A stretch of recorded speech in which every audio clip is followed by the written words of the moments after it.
Good afternoon, everyone, and thank you for joining us on our webinar, Understanding FCA Consumer Duty Regulations and Addressing Vulnerable Customers. We have a fantastic panel today, but before we get into the exciting stuff, I will pass you to Michael, our Marketing Director, to take you through some webinar housekeeping. Hi, everyone. Thanks for joining us. Before we jump in, like Ross says, a few little pointers to go through. Everyone is muted, and this is to avoid background noise so we don't disturb any of the conversations.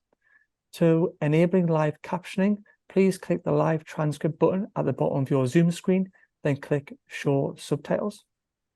Any questions, please ask them via the Q&A button at the bottom of the Zoom screen. We'll collect these all together, and at the end, we can answer them collectively. If you do have any technical problems or you have trouble hearing us, please drop a message in the chat, and the team will do their best to support you with this. The webinar will be recorded and will be uploaded to YouTube after this and emailed up back to everyone who signed up, so you won't miss and you can revisit some interesting points. I hope you all enjoy the webinar. Perfect. Thank you very much, Michael. Right, we have a fantastic panel today. So the first thing we'll do is we will do our introductions. I will start off with myself. I'm Ross Linnett from Recite. I'm the CEO and co-founder. And next I'll pass to Chad. Afternoon, everyone. I'm Chad, a director at Newton, and we're a performance improvement consultancy. My area of expertise is around behaviour change, and I've got about 15 years' experience working in retail banking and a number of roles, including head of vulnerable customers at Nationwide. I've also earlier this year undertook some research into how well digital journeys in financial services are designed for vulnerable customers. I'm going to share a bit of that research later today in this webinar. Thanks, Ross. Perfect. Thanks, Chad. And next we will go to Professor Kirby. Hi, everybody. I'm Professor Amanda Kirby. My field of expertise in the area of neurodiversity and thinking about accessibility and inclusion in what we're talking about today. And I'm the CEO of Do It Solutions, and we provide tools, training and consultancy. So delighted to be here and share this conversation. Thank you, Amanda. And next we will go to Emma. Hello, I'm Emma Cottle. I'm Digital Marketing Manager for Newcastle Building Society. And a particular kind of passion of mine is digital inclusion and trying to make sure that we can provide services for customers that include all. Thanks. And last but not least, Sarah. Thank you, Ross. I'm Sarah Farrington. My role is Head of Customer Experience for Digital for Lloyds Banking Group. That also includes how we treat our vulnerable customers in the digital channel. I've worked in financial services for just over 8 years, all for the Lloyds Banking Group, so got a bit of a broad experience from around the group. I'm really excited to join this conversation, and thank you for inviting me to the conversation. Pleasure. Okay then, first of all, please ignore that my background is on backwards. It's got nothing to do with being dyslexic, I promise. So I will start off. The background to the FCA Consumer Duty Regulation. The FCA Consumer Duty Regulation is a new set of rules developed to create a higher standard of consumer protection. It is designed to ensure that firms put customers at the heart of their business. In fact, 46% of adults, that's 24 million people, showed one or more characteristics of vulnerability. The consumer duty The new consumer duty will have a significant impact on how banks and other financial institutions treat their customers.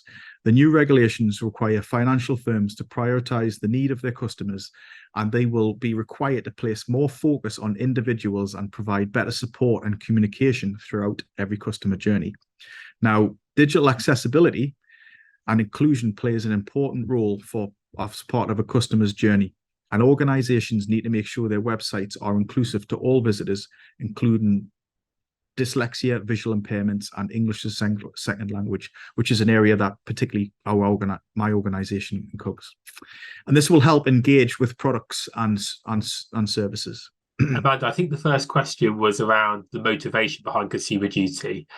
So maybe on Ross's behalf, if I maybe pose that as a question, and whether yourself and Emma would say, have you got any views on the motivations behind the regulation?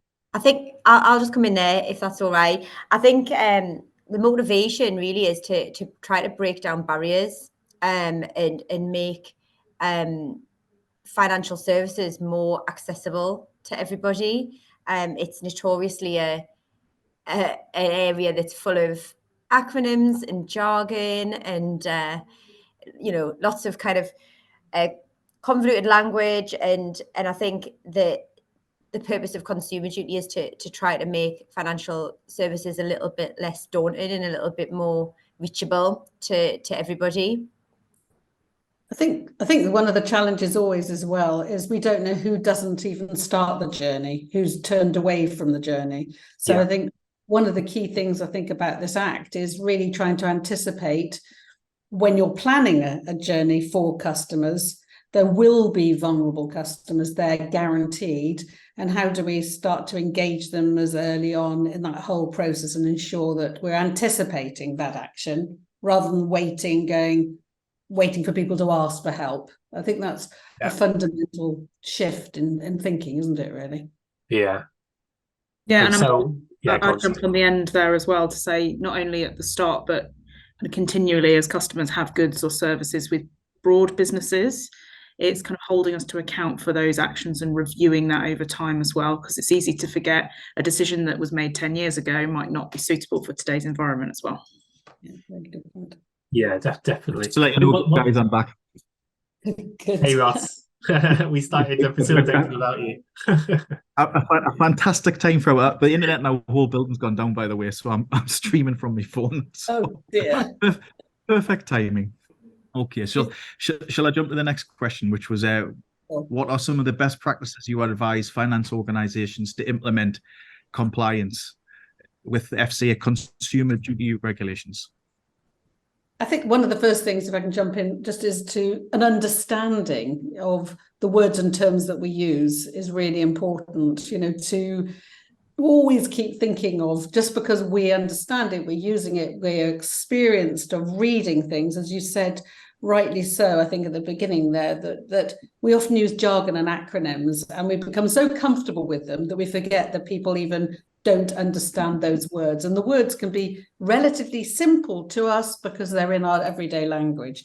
So I think that's one of the things is really critically looking at what are the words and how do we ask them, and and even just getting online, completing a form, the boxes, the layout of an application form can put people off very quickly. So I think it's that critical eye is going to be really important.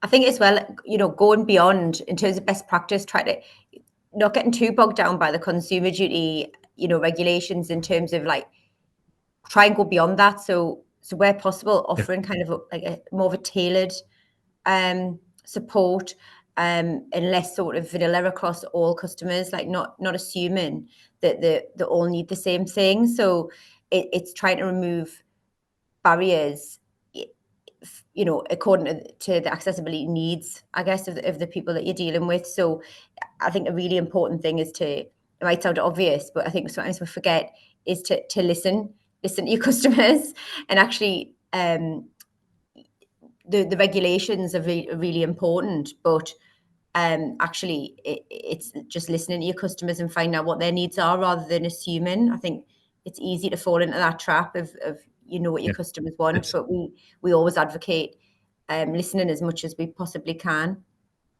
Yeah, it was one of the mantras where I started Recite off is that I realized that even though you could put people like dyslexics into a box, which I am one of, the actual individual needs for each person varies a lot.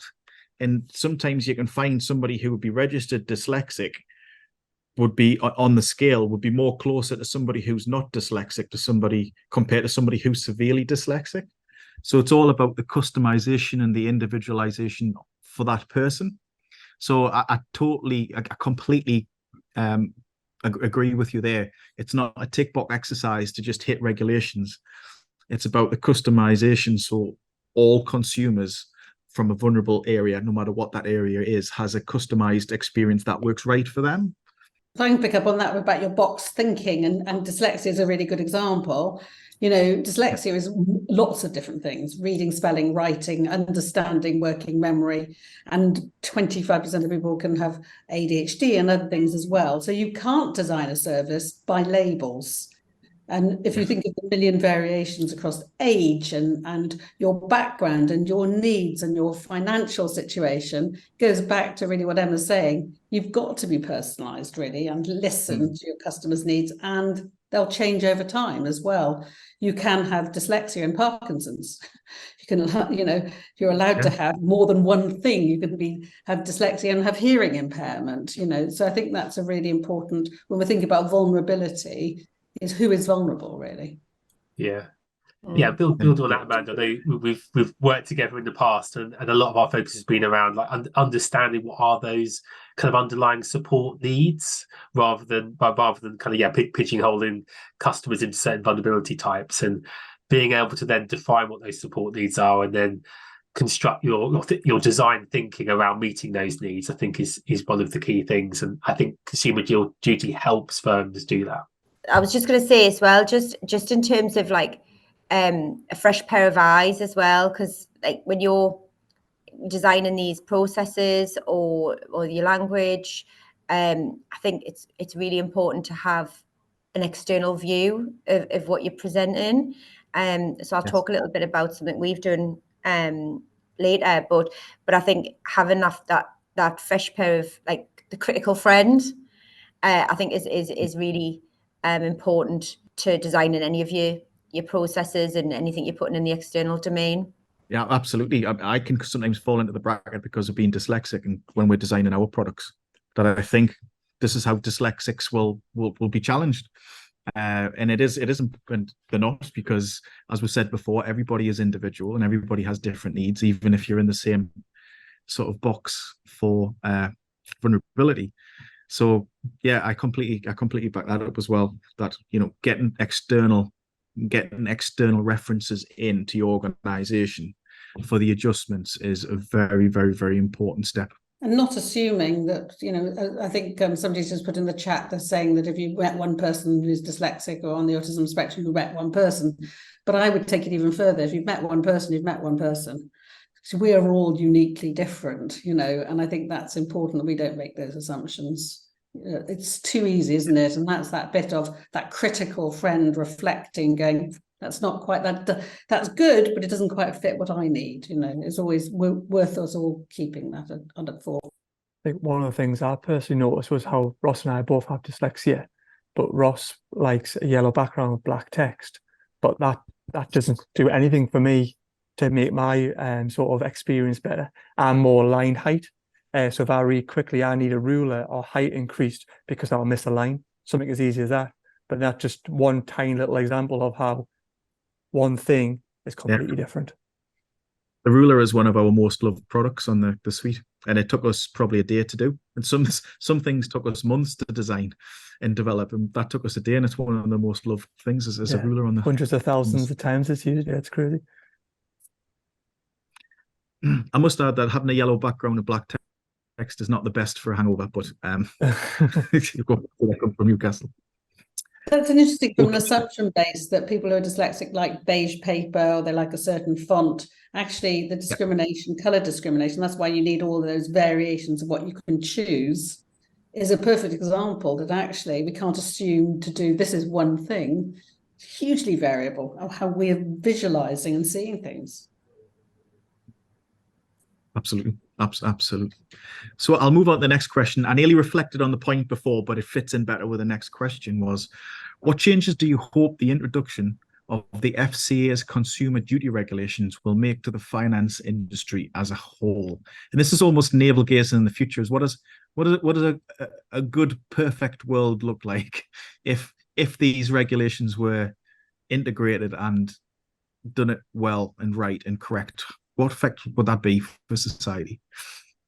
Shall I go first on that one, Ross? I think if I could look into my crystal ball, I think I'd take what you were just saying, everyone was just saying about personalisation, and you'd have an experience that was suitable for you as an individual, but that the regulator could give the right amount of pressure to ensure that firms were responsible for continuous improvement. So as I was saying earlier, it's not just when things go well, but it's when things go wrong as well, and ensuring that they're responding in the right way and in a consistent way that's fair for everybody.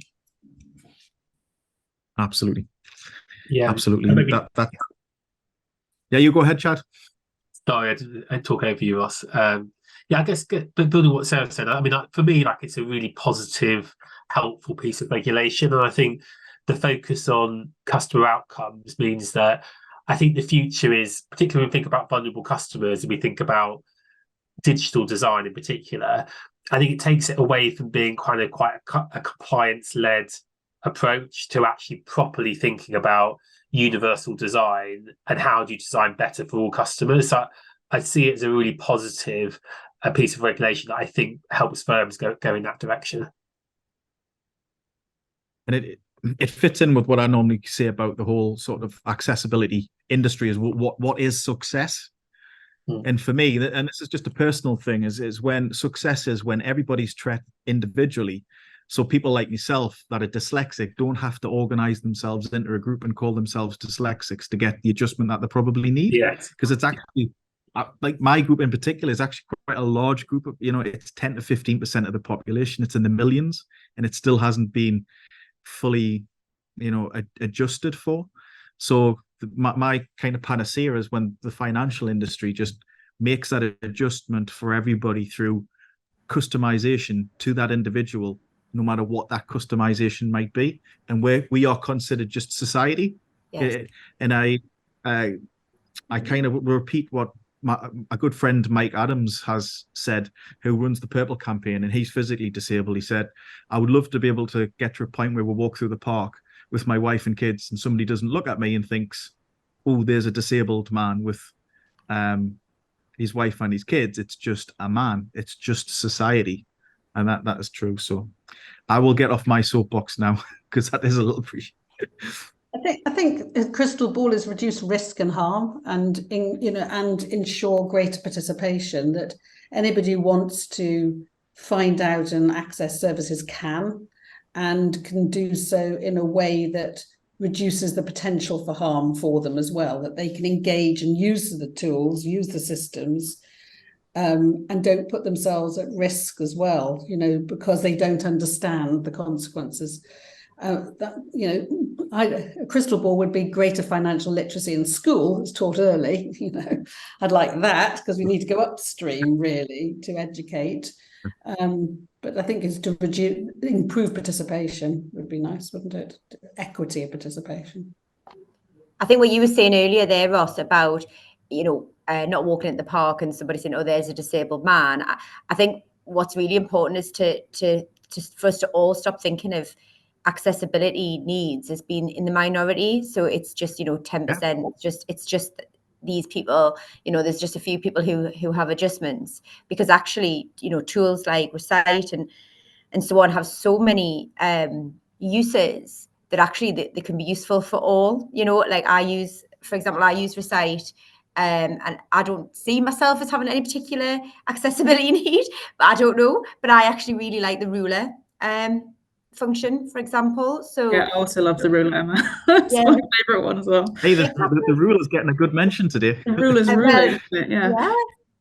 Yeah, that needs to be a selling point. But seriously though, I think that's the key. I think it's firms in the future. I would really like them to not be thinking, oh, we have to make these adjustments for this small group of customers, and rather actually we have a base of customers and we need to make sure that our products and services are accessible for all.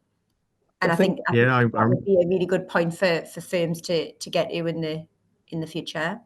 One comment sorry, Ross. I was just saying, one comment that I've noticed and resonated a lot with me over my time at Recite is around how the word accessibility really just means a greater and a better user experience for all.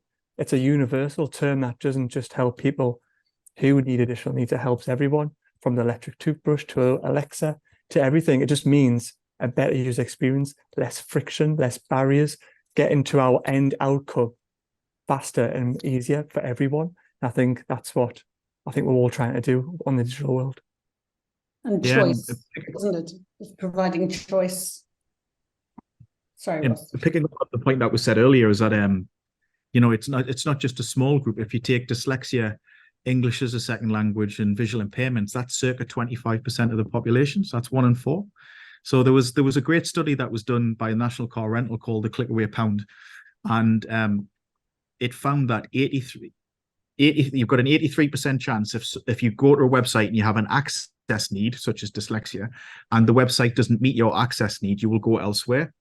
And that created a displaced spending. So that was somebody who would spend money on somebody's website, but won't because of the accessible need, and will go to somewhere that does provide that need and spend the money there. And that displaced spending was in the order of something around about 16 billion. So it isn't a small group, and it isn't a small like spending power as well. There's a large business case to do it, as well as it being the right moral thing to do as well. I think it's a dynamic. We change over our lifetime who's going to be vulnerable as well. So going back to Emma, sort of thing about the other group, is that and reviewing things on a regular basis, because visual impairment, hearing impairment percentages go up as you get older.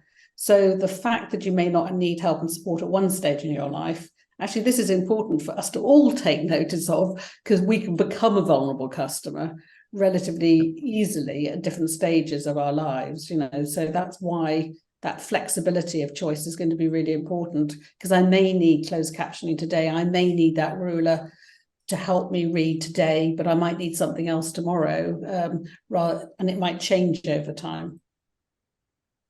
Absolutely, and that is a nice bridge to the question to ask you. So we'll go on to our expert panel, our expert series now. So Amanda, to understand vulnerability a little bit more, could you tell us more about neurodiversity and how we don't all fit into specific groups? Sure. So neurodiversity is the different ways we think, move, process, act, and communicate. Just stop and think about that. So the different ways we think, move, process, act, and communicate.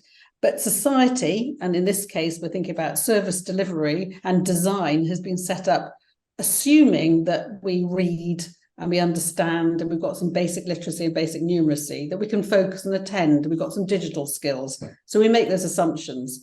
And often our services are designed for the neurotypical person.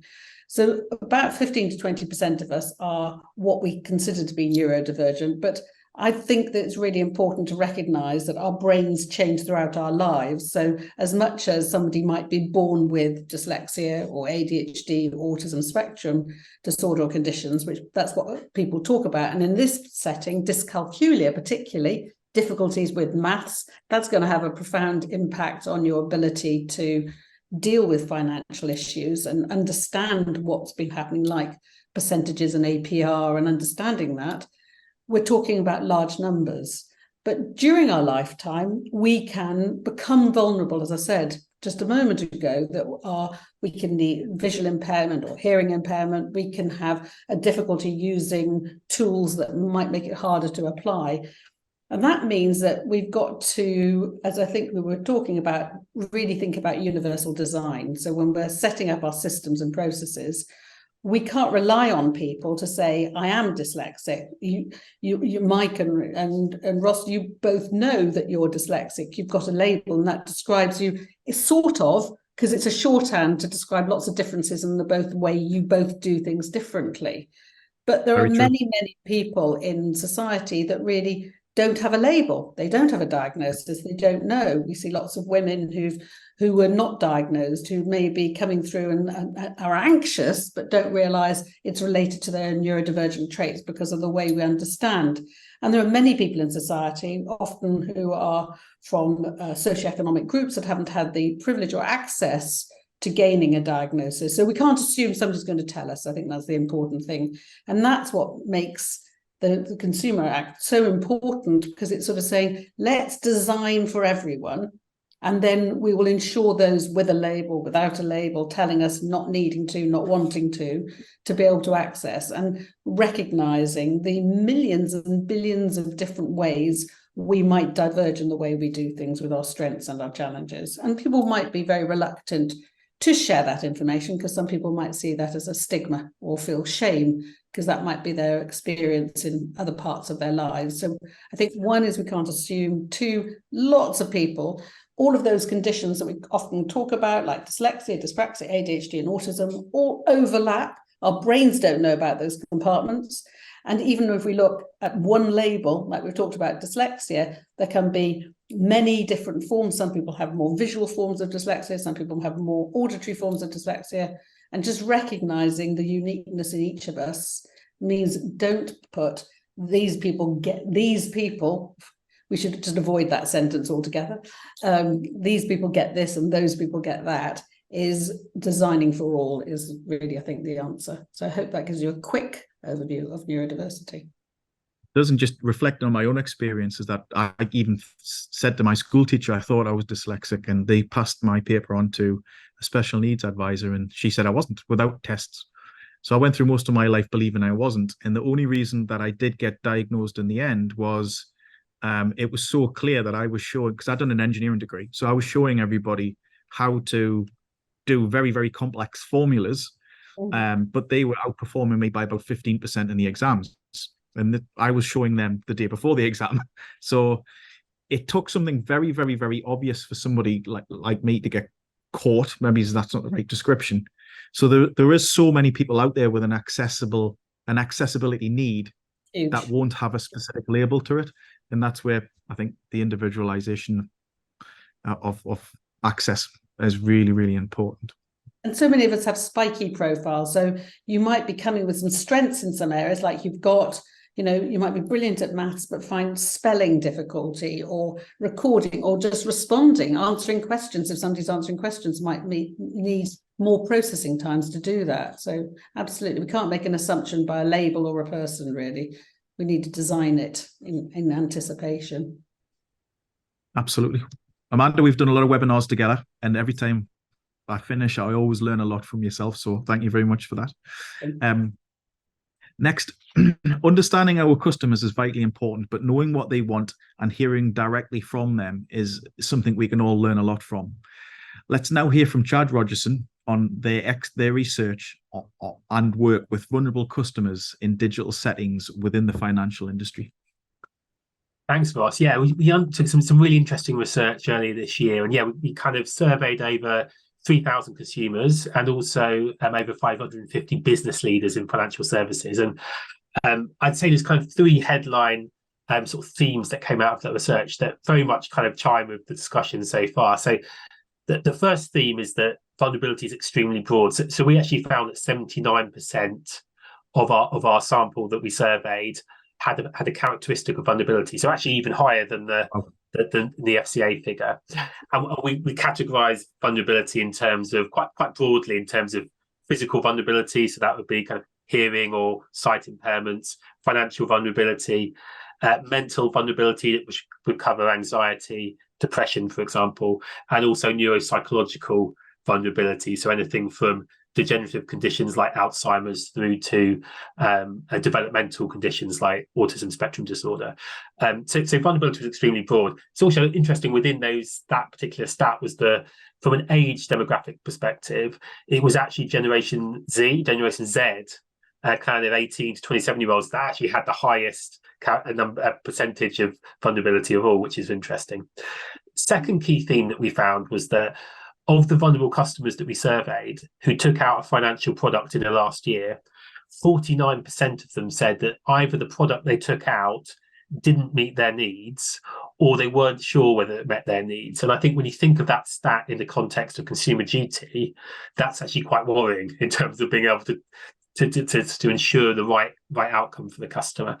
And the third theme that came out was actually of the business leaders we surveyed, 70% felt that their digital journeys were well designed for vulnerability. But when you put that in the context of actually 1 in 2 vulnerable customers not getting the right outcome, there's a bit of a disconnect there between confidence in how digital journeys are designed now versus the outcome for vulnerable customers. And what that research led us to do was that we really wanted to kind of take on this challenge of how do you design better for vulnerability in a digital world. And we work with a number of experts, including Amanda, including psychologists, people experts in human-centered design and financial inclusion.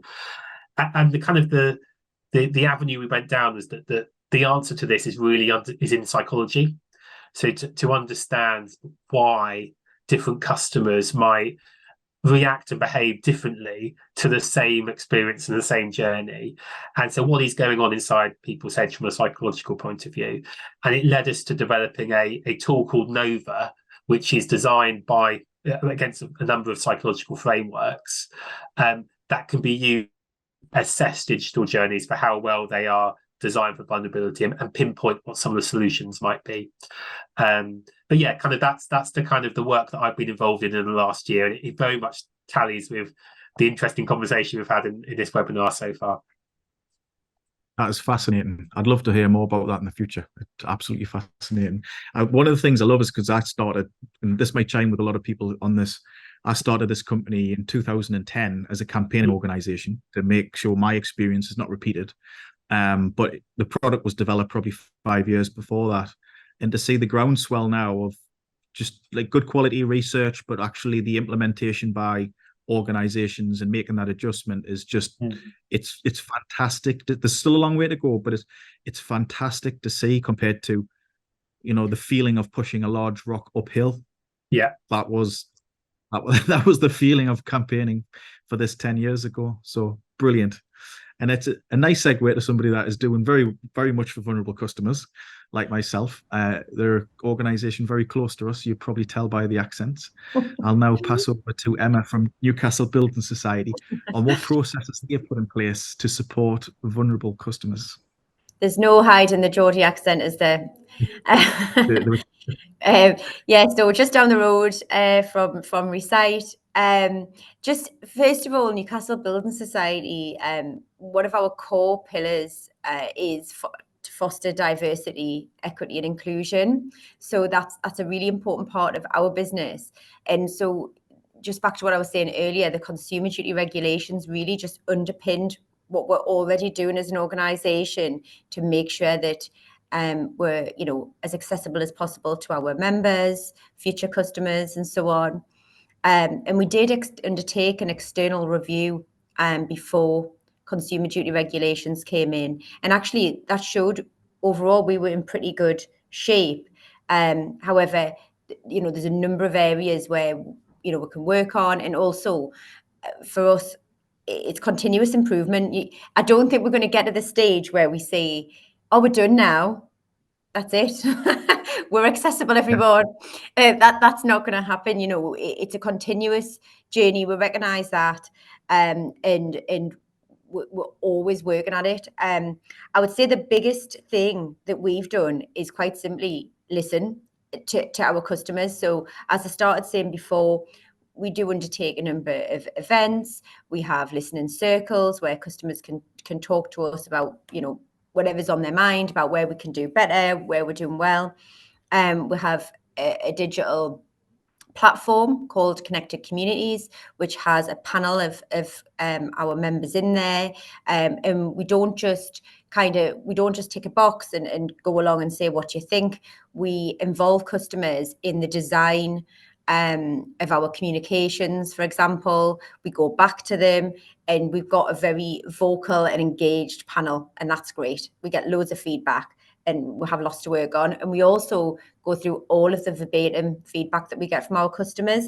And what was coming out from some of our customers was that actually we weren't providing the best digital online experience, and that they were struggling with some of the elements of our products and services online. So as I said, it's something we're working at all the time. What we've done is we've put in place some tools to help support our team identify where we can be better. We're looking at things like reading age. We're looking at, you know, sentence length, sentence structure, use of bullet points, all of those things. We're looking at our use of acronyms. Now in this industry, it's hard to get away from the good old initialism or acronym or whatever. So we're trying to make sure that we have explanations of what they mean at the point of use, and not buried in at the bottom of the page, for example. We're putting in place technical improvements as well, making our site more friendly to screen readers and so on. And we implemented Recite Me in May. And since May, we've had almost 2,000, it'll be over that now actually, but the last time we checked, around 2,000 individual users using the tool. Now, what I particularly like about this is back to what we were saying before. It isn't one size fits all. You can select from the plethora of kind of tools within there what it is you want to kind of access and what helps you address the needs that you might have. So we went back to our community panel with Recite Me, and largely had really good feedback. We also had some feedback for some suggestions which are fed into the Recite Me team. So that again has helped us learn where the next version of that could perhaps go. And I think what's next for us is we want to do some work with people who've got particular accessibility needs that may not be our customers, to understand again how we can kind of continue to improve. We want to make sure that our teams here have know how to write, for example, for all, and that we can design our content a little bit better. We obviously need to keep on top of all of the regulatory changes and make sure that actually we're in front of those, we're not behind. And that's, we haven't been behind with Consumer Duty, but that's what we need to keep on making sure we do. And just to finally say, I just keep on saying this, but just talking and listening to customers and understanding what their needs are and not falling into the very easy place to go of just assuming we know. So that we're doing a lot of work here, and I guess if we had this webinar in 3 years' time, we'd probably be saying we're still doing a lot. I don't think it's not a tick box. So there's a lot to do, but I think we've made some great strides, particularly this year. So thanks to Recite Me and the team for kind of working with us as well, to make sure that we can use the accessibility toolbar and that we can get the most benefit from it for our customers. No problem at all. And it's just probably to reiterate what you said, is that it's continuous. For us, the fight continues and it never ends. So we are constantly taking feedback from guys like yourselves and updating our product to best fit the needs of our clients. And I don't want to plug the product too much, because I don't want to be I've done that for you, haven't I? But one of the areas that we are working, particularly in the artificial intelligence field, is allowing people to adjust the sentence structure based on the perceived reading age. So we will use AI and we will automatically make sentences that could be very, very complex into sentences that are more digestible for somebody like myself, let's just say, which I'm really excited to launch this part, because I'm really interested in health and I love scientific papers, but I can't understand half the sentence structure that these scientific papers say. So our tool will actually start changing the sentence structure to be more simplified, and also an automatic acronym.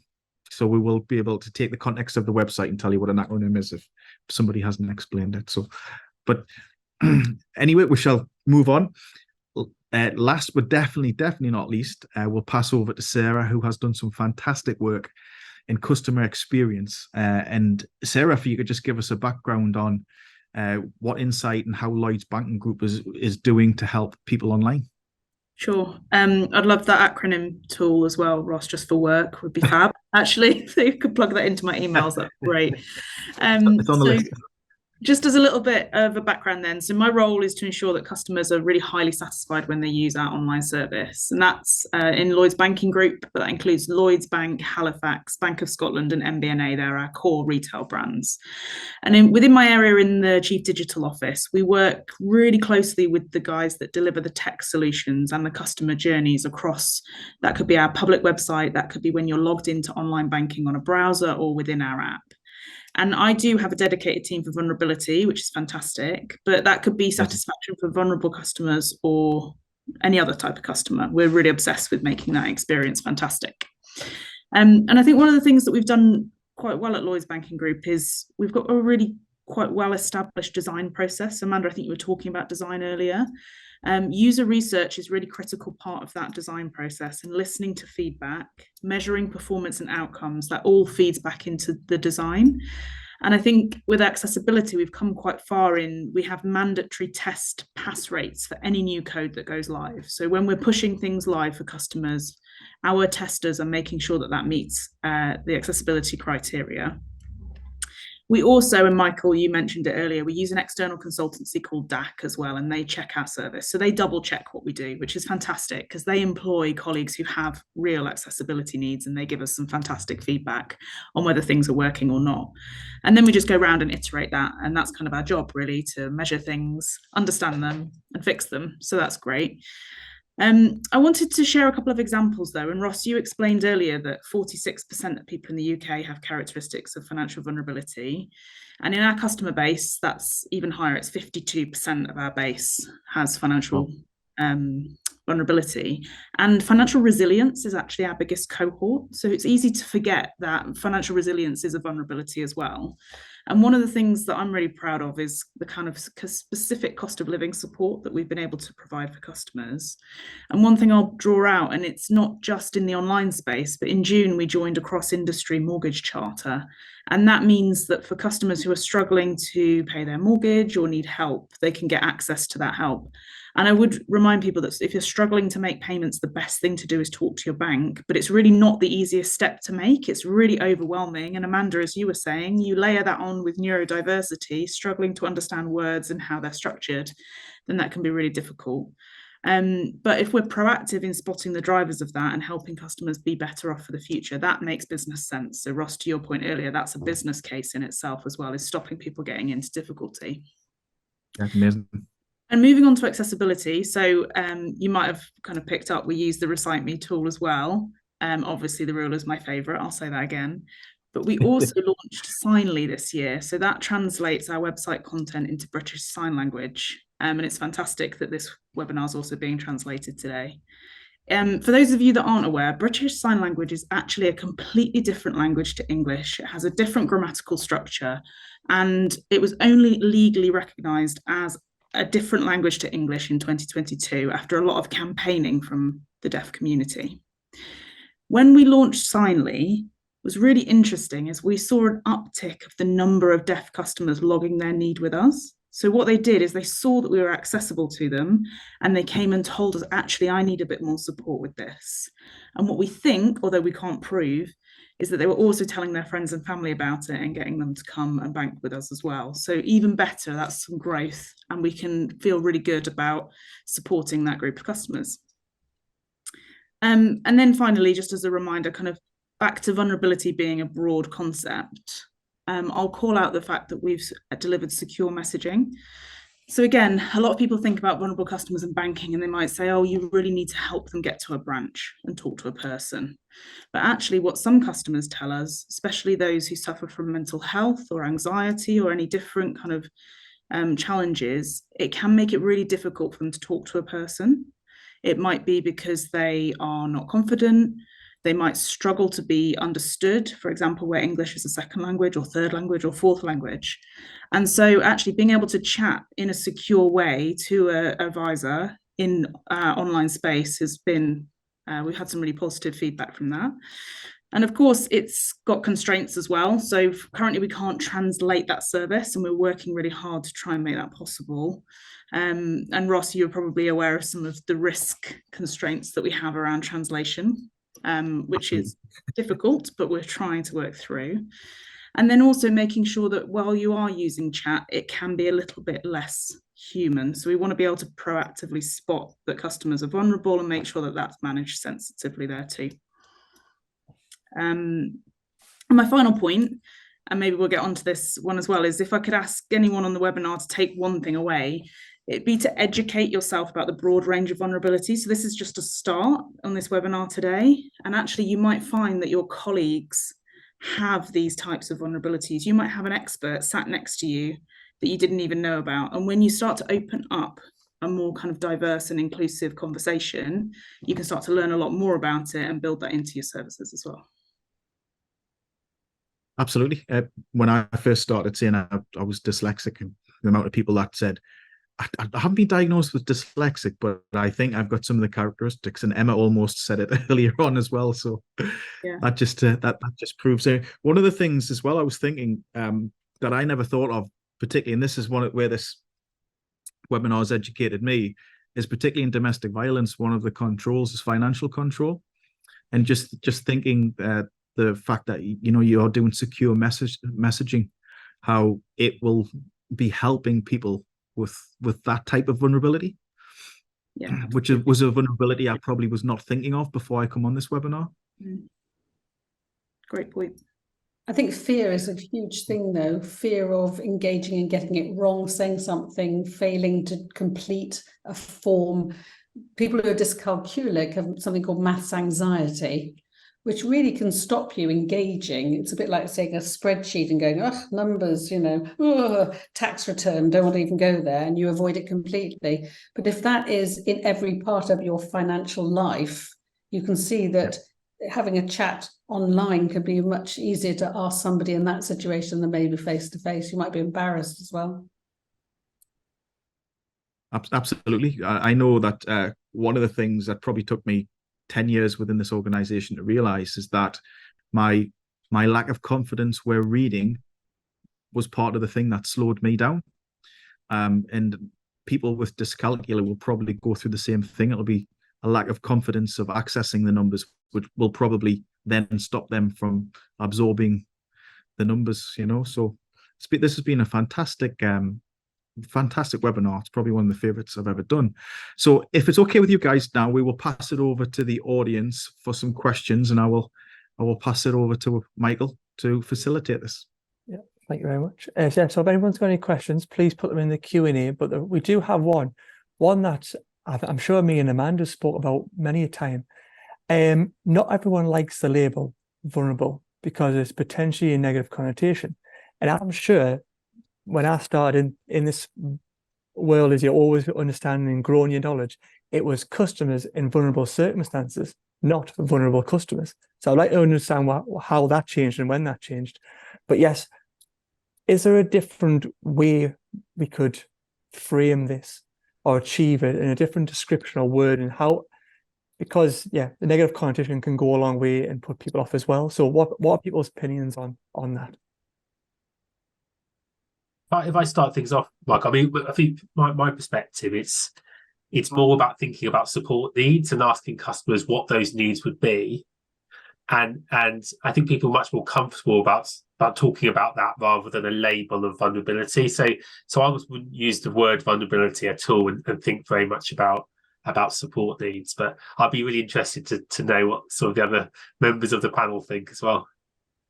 No, I agree, because when people often say, dyslexia, and the categorize it, you've got a learning disability, I would often say, well, no, I learn absolutely brilliantly, thank you. It just doesn't happen to be through reading. So I can fit into that view very much so.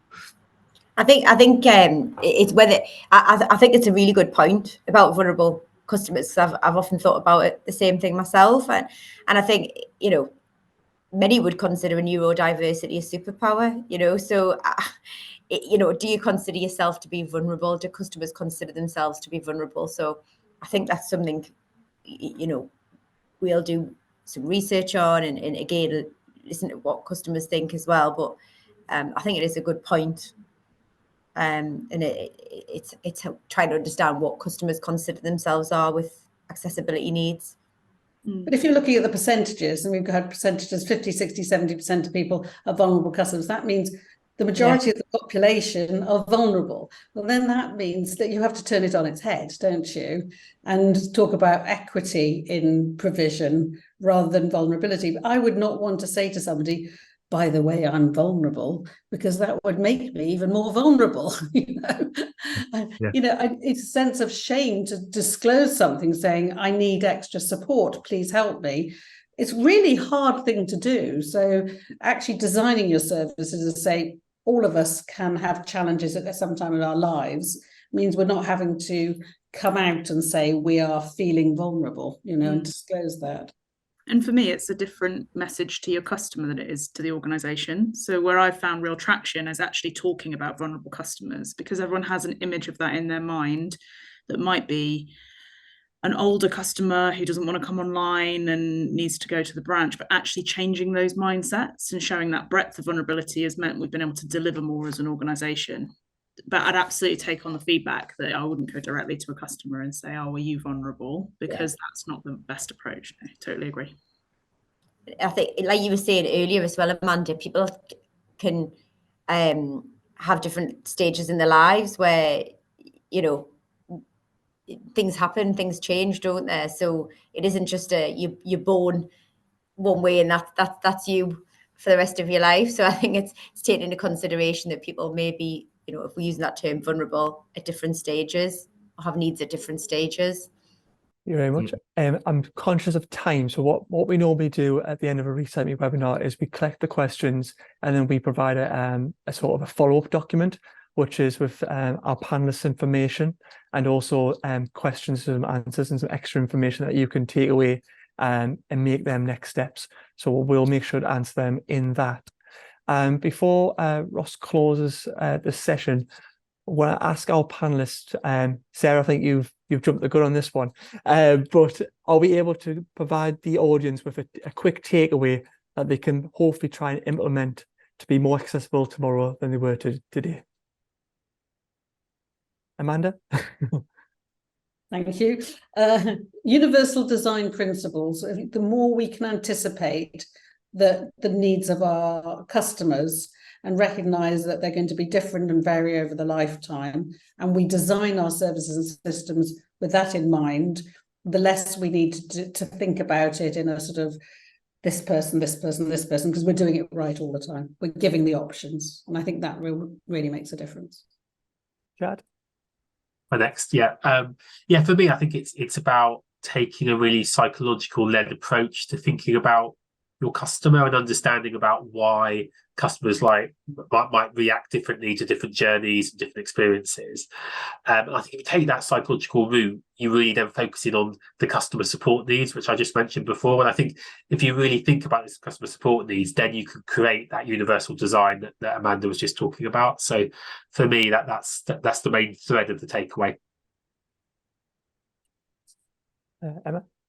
And just to build on, I guess, what Amanda was saying as well, just to involve customers in that design process. So throughout, from right at the beginning, throughout, and towards the end of that design as well. So making sure that they really are, an integral part of implementing those processes, but also, like I said, sort of alluded to before, then you're not done. And Sarah said it as well, you need to keep measuring, you need to make sure that, you need to look at what the data is saying, what the feedback is, and make sure you just have that continuous improvement loop, because people's needs change, things change, and it's staying ahead of it, really. Sarah, do you have another one? Yeah, I do have another one. How do you know?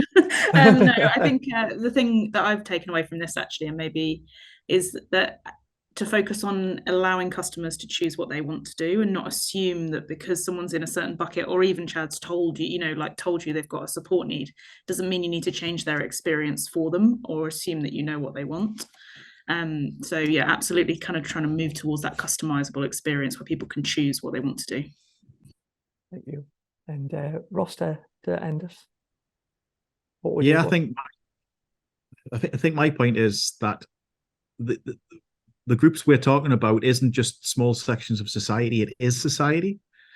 And the reason we're in this position in the first place was lack of education of all of us with regards to how you create experiences and access to information that works for all of society. And we're just going through a process now where we're organizing ourselves into groups like myself, like dyslexia, and then, making our case, and then the adjustments are happening. So I just encourage everybody just to think this is society. And it's important to make an individualized, customized journey for any individual that may happen to sit in that spectrum of society.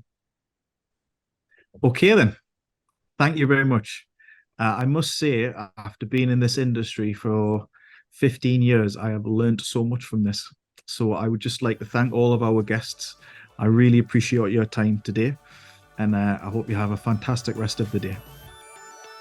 Thank you very much, everyone. Thank Take care. you. Thank you. Thank you.